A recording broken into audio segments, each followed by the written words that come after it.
পরকীয়া নিয়ে কথা বলি বলে একজন আমাকে থ্রেট দিয়েছে, সে নাকি আমার আইডিটা নষ্ট করে দিবে শুধুমাত্র পরকীয়া নিয়ে কথা বলেছি বলে। দাঁড়ান, আপনাদের মাঝে শেয়ার করতেছি স্ক্রিন শেয়ারের মাধ্যমে। দেখেন সে কি কমেন্টটাই করেছে। এই দেখেন, এই ভাইটাই কিন্তু এই কমেন্টটা করেছে। এমডি রাইহান বাবু, তোমাকে কি ছেড়ে দিয়েছে নাকি?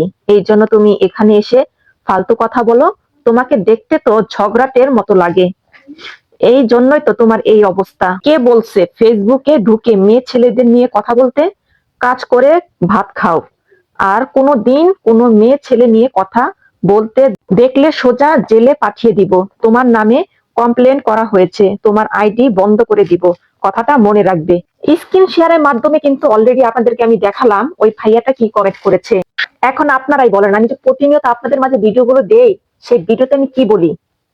বাস্তব জীবনের কিছু গল্প আপনাদের মাঝে শেয়ার করি, আর সমাজের কিছু মানুষ পরকীয়া করে তাদের বিষয় নিয়ে কথা বলি। আমি তো কারো নাম উল্লেখ করে বলি না, যারা পরকীয়া করে তাদের গায়ে কিন্তু লাগে। আর সব থেকে দুঃখজনক বিষয় কি জানেন? এই যে ছেলেটা যে এই কমেন্টটা করেছে, তার নামটা আমি সার্চ দিয়ে দেখলাম, তার বয়সটা খুবই কম। এত অল্প বয়সের একটি ছেলে পরকীয়ার বিষয় নিয়ে কথা বললে তার ভালো লাগে না। দেখেন কতটা ভয়াবহ অবস্থা আমাদের সমাজের। এই ছেলের কমেন্ট দেখলে কিন্তু বোঝা যায় এই ছেলের কিন্তু পরকীয়ায় আসক্ত, সে এইসব কাজ করে বেড়ায়। তাহলে দেখেন আমাদের সমাজের পরিস্থিতি কতটা খারাপ।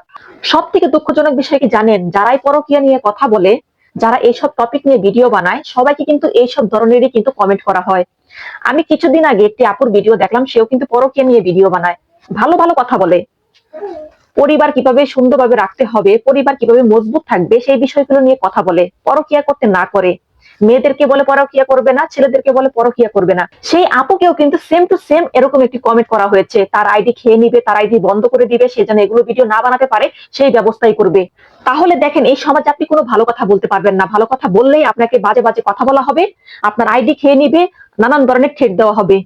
মাঝে মধ্যে মনে চায় পরকীয়া নিয়ে কথাই বলবো না, কিন্তু কিছু কিছু আপুরা, কিছু কিছু ভাইয়ারা আমার মেসেঞ্জারে এত পরিমাণে মেসেজ দেয়, বিশ্বাস করেন আমার মেসেঞ্জারে না হলেও 200টা মানুষের জীবনের কাহিনী আছে, শেয়ার করতে বলতেছে, কিন্তু আমি পারছি না, আমি সময় পাচ্ছি না, এর জন্য আমি শেয়ার করতে পারছি না।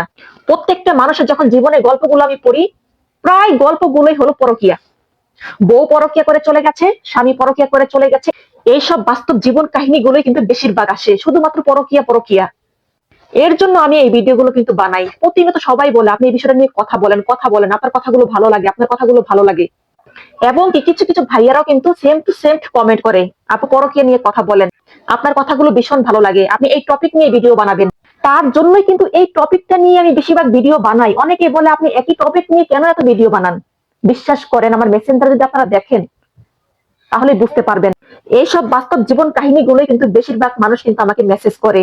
আমি চাইলে আপনাদের মাঝে শেয়ার করতে পারতাম কত কত জীবন কাহিনী যে আমার মেসেঞ্জারে দেওয়া হয়েছে, কিন্তু আমি শেয়ার করতে পারছি না, কিন্তু তাদের প্রাইভেসিটা নষ্ট হবে, তার জন্য কিন্তু আপনাদের মাঝে আমি শেয়ার করতে পারলাম না।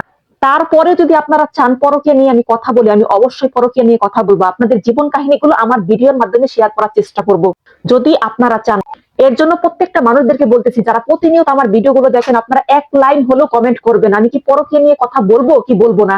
যদি আপনারা বলেন যে পরকীয়া নিয়ে আপনি কোনো ভিডিও বানাবেন না, তাহলে বিশ্বাস করেন আজকের পরের থেকে আমি পরকীয়া নিয়ে আর কোনো ভিডিও বানাবো না। আর যদি একজন মানুষ যদি বলে হ্যাঁ আপু আপনি পরকীয়া নিয়ে ভিডিও বানাবেন, আমাদের জীবন কাহিনীগুলো আপনার ভিডিওর মাধ্যমে শেয়ার করবেন, তাহলে বিশ্বাস করেন আমি পরকীয়া নিয়েই ভিডিও বানাবো। এতে যদি আমার আইডিটা নষ্ট করে দেয় তাতেও আমার কোনো যায় আসে না। দরকার পড়লে আমি আরেকটি আইডি খুলবো, তারা কয়টা আইডি আমার নষ্ট করবে আমি সেটাও দেখব। যদি আপনারা আমার পাশে থাকেন অবশ্যই আমি নতুন করে শুরু করব। আপনারা প্রত্যেকটা মানুষ বুকে হাত দিয়ে বলেন তো, আমি যে ভিডিওগুলো বানাই আমি কি কোনো খারাপ ভিডিও বানাই? আমি কি বলি? সন্তান রেখে পরকীয়া করবেন না, সন্তান রেখে চলে যাবেন না, স্বামী রেখে পরকীয়া করবেন না, স্ত্রী রেখে পরকীয়া করবেন না, সন্তানের হক নষ্ট করবেন না। একটা সন্তানের বাবা মা যদি পরকীয়া করে চলে যায়, সেই সন্তানের জীবন ধ্বংস হয়ে যায়। এই কথাগুলোই তো বলি, এর বাইরে আমি কি বলি? আসলে একটা জিনিস কি জানেন, আমাদের সমাজে কিছু কিছু মানুষ মানুষ না, এক কথায় অমানুষ। যদি মানুষ হতো তাহলে ভালো কথা অর্জন করতে পারতো। যাই হোক, সবাই অনেক ভালো থাকবেন। অবশ্যই এক লাইন কমেন্ট করবেন আমি পরকীয়া নিয়ে কথা বলবো কি বলবো না, অবশ্যই এক লাইন কমেন্ট করবেন। ভালো থাকবেন সবাই, আল্লাহ হাফেজ।